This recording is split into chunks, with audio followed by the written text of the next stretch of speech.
Good evening, I'm Matt White and thanks for joining us on Today Tonight. We begin with the fallout from last night's Logies. Yet again, the voting system has come into question.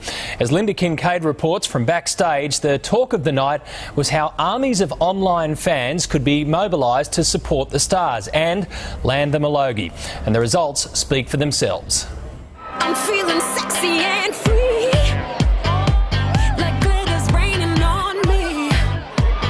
I heard the Olympics are also using the unscammable Logies technique of texting the favourite in to win. Carl could do it 2 years in a row. I'd love to see Esther Anderson win it. Carrie's very lucky that One Direction are up for a Gold Logie tonight. And do you have a speech prepared? I don't yet, but it's early. You know, the sun's still up. More cash was splashed on Carrie Bickmore to take out the coveted Logie than all the other Gold Logie nominees combined. The punters were not betting on this. The TV Week Gold Logie goes to, and I just want to Twitter it before I read it out, Hamish Blake. The shock win spurred on by a social media frenzy. It is a 6-horse race, and, you know, mathematically you can win with 17% of the vote. Facebook's free. So is Twitter. These guys have just got a big campaign pushing for them, and look, it worked. Even Hamish Blake admits his huge following on Facebook and Twitter played a significant part. Last year, Karl Stefanovic triumphed after an intense guerrilla marketing campaign.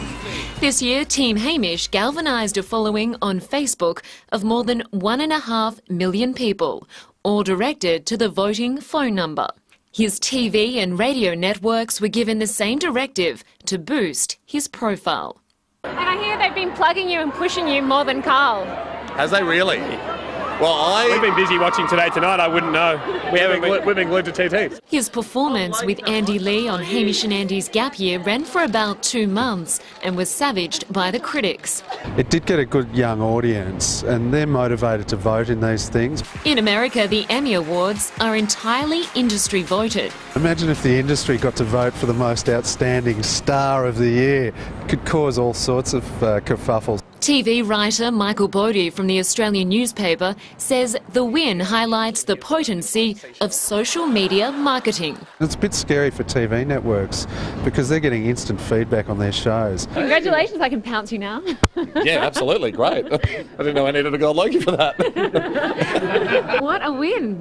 Well, yeah, very unlikely, and but you know, but I'll take it. Not only was the winner surprise, news of the award leaked long before the announcement. TV commentator Peter Timms. What people don't realise, the journos are all put into a room so they can watch the telecast, but also they actually get the results, so they can start writing their stories. News Limited staff filing for the Herald Sun and Daily Telegraph were evicted.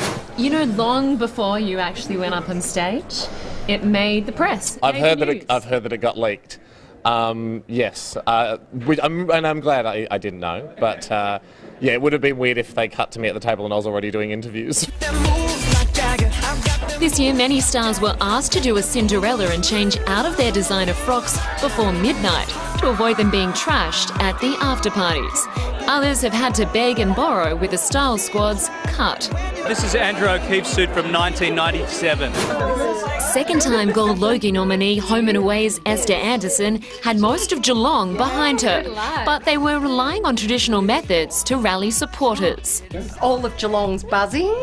We've just been so supportive and just been handing out flyers. That screaming's for me, all right? So, but definitely for me. Shut up, it's for me. The red carpet was flushed with fans hoping to catch a glimpse of the world's most talked about boy band. Good Lord. Oh, I guess that must be them.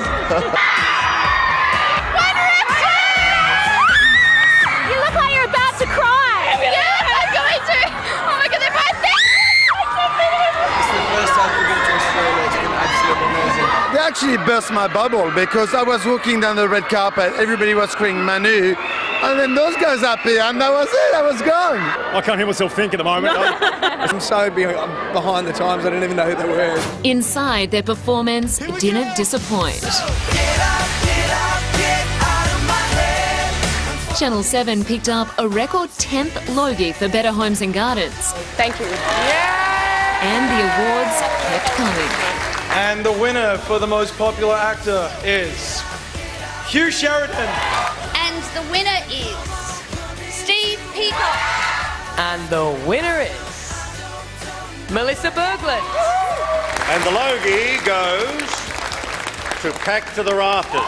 Sir Elton John offered a special tribute for music icon Molly Meldrum, who was inducted into the Hall of Fame. Molly has done more for the Australian music business than anybody in its history. Still at home recovering from his fall, friend Michael Gudinski and Denny Minogue accepted the award on his behalf. He's an incredible friend to both of our families, both professionally and personally.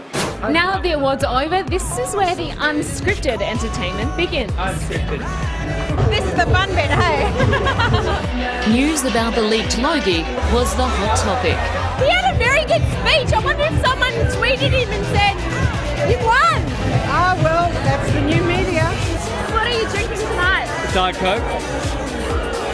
Diet Coke. The stars of the small screen partied well into the morning. Well, most of us use it every single day, but it appears that milk isn't as natural as you think it is. Tonight, Helen Wellings has this special report that reveals a widespread industry practice where additives are being used in our major brands. The result? It's cheaper to